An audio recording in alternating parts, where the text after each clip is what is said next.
दोस्तों, मैं रज़ी अहमद और आप देख रहे हैं your voice India.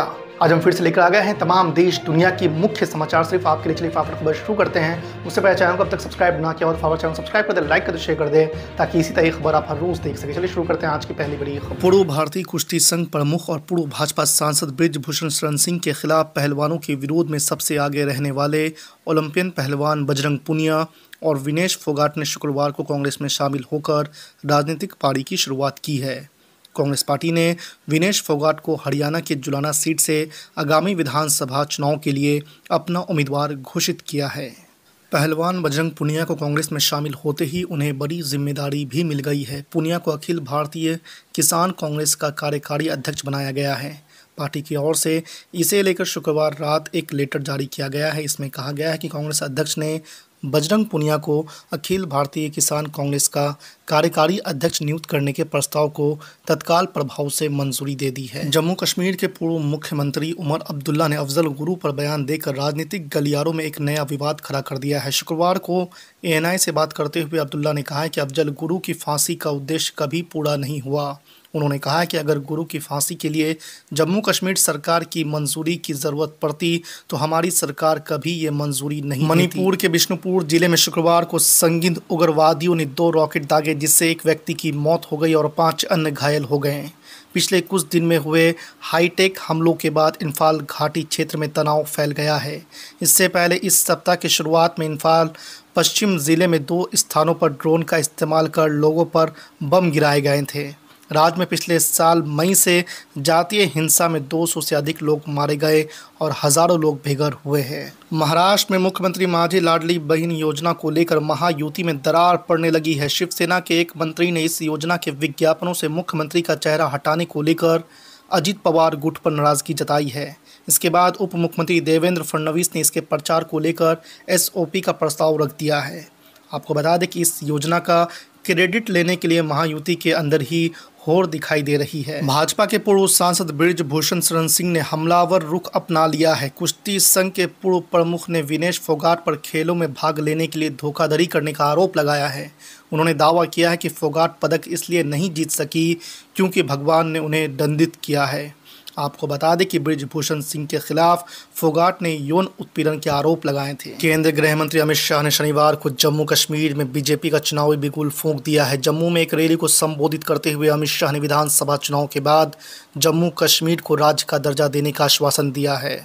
National conference Congress गठबंधन पर निशाना साधते हुए अमित शाह ने आरोप लगाया कि वह जम्मू कश्मीर को एक बार फिर आतंकवाद की आग में झोंकने की कोशिश कर रहे हैं, जबकि सरकार ने केंद्र शासित प्रदेश में आतंकवादी घटनाओं में 70% की कमी ला दी है। इंडिया टुडे के साथ बातचीत करते हुए पुनिया ने बृजभूषण सिंह के हालिया बयान पर जमकर निशाना साधा। बजरंग पुनिया ने कहा कि यह देश के प्रति बृजभूषण सिंह की मानसिकता दिखता है। यह विनेश का पदक नहीं था, ये 140 करोड़ भारतीयों का पदक था और वो उनकी हार पर खुशी मना रहे हैं। उन्होंने आरोप लगाया कि विनेश को अयोग्य ठहराए जाने का जश्न मनाने वाले क्या देशभक्त हैं। बीजेपी के फायर ब्रांड हिंदूवादी लीडर और नरेंद्र मोदी सरकार में कपड़ा मंत्री गिरिराज सिंह ने एक बार फिर से NRC के मुद्दे को उठाया और सियासी हलचल पैदा कर दी है। उन्होंने कहा है कि देश भर में NRC की ज़रूरत है। गिरिराज सिंह ने कांग्रेस नेता राहुल गांधी पर तुष्टीकरण की राजनीति करने का आरोप लगाते हुए उनको नसीहत भी दी है। बिहार के उप मुख्यमंत्री के लिए नामित सरकारी बंगला जल्द खाली होगा। अभी पूर्व डिप्टी CM तेजस्वी यादव इसमें रह रहे हैं। वे जल्द ही ये बंगला खाली कर अपने नए आवास में शिफ्ट हो जाएंगे। राजधानी के देश रत्न मार्ग स्थित ये बंगला मौजूदा डिप्टी CM सम्राट चौधरी को आवंटित किया जा चुका है। भवन निर्माण विभाग के आधिकारिक सूत्रों के अनुसार सम्राट विजयदशमी यानी दशहरे के मौके पर इस घर में प्रवेश करेंगे। IGIMS में पूर्वोत्तर भारत के सबसे बड़े नेत्र अस्पताल का शुक्रवार को केंद्रीय स्वास्थ्य मंत्री JP नड्डा और मुख्यमंत्री नीतीश कुमार ने उद्घाटन किया। साथ ही स्वास्थ्य विभाग की 850 करोड़ रुपए की परियोजनाओं का उद्घाटन और शिलान्यास किया। इस मौके पर मुख्यमंत्री और केंद्र मंत्री ने बिहार में स्वास्थ्य सेवाओं को बेहतर बनाने का भरोसा दिया है। मुख्यमंत्री ने बिहार में 9 जिलों में नए मेडिकल कॉलेज खोलने की घोषणा की तो केंद्र मंत्री ने कहा कि आने वाले दिनों में बिहार मेडिकल हब बनेगा।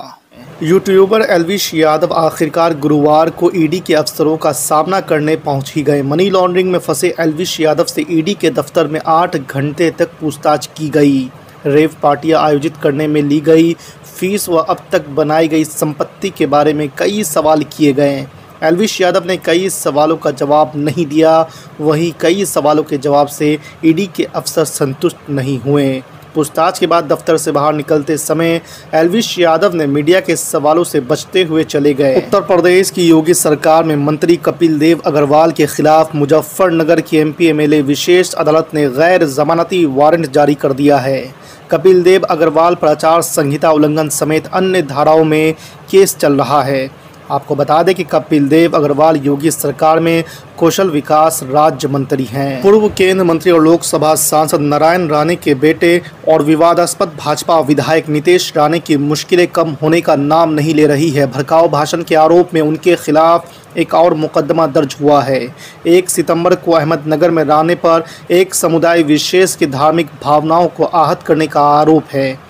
इसके पहले उनके खिलाफ श्रीरामपुर थाने और भिवंडी सहित राज्य भर में कई एफआईआर दर्ज की जा चुकी है। आईएमडी की ओर से देहरादून समेत 4 जिलों में बारिश को लेकर येलो अलर्ट जारी किया गया है। बारिश के अलर्ट के बाद पुलिस प्रशासन भी सतर्क हो गया है। आपको बता दें कि बागेश्वर जिले में बुधवार को भारी बारिश का येलो अलर्ट जारी किया गया है। मौसम विभाग के निदेशक डॉक्टर विक्रम सिंह ने बताया है कि तीनों जिलों में देहरादून, नैनीताल और चंपावत में भारी बारिश की संभावना है। पीपुल्स कॉन्फ्रेंस के प्रमुख सज्जाद लॉन ने जम्मू कश्मीर विधानसभा चुनाव को लेकर अपनी पार्टी का घोषणा पत्र जारी किया। घोषणा पत्र में जम्मू कश्मीर में अनुच्छेद 370 की बहाली और राज्य का विशेष दर्जा फिर से बहाल करने के बड़े वादे किए गए हैं।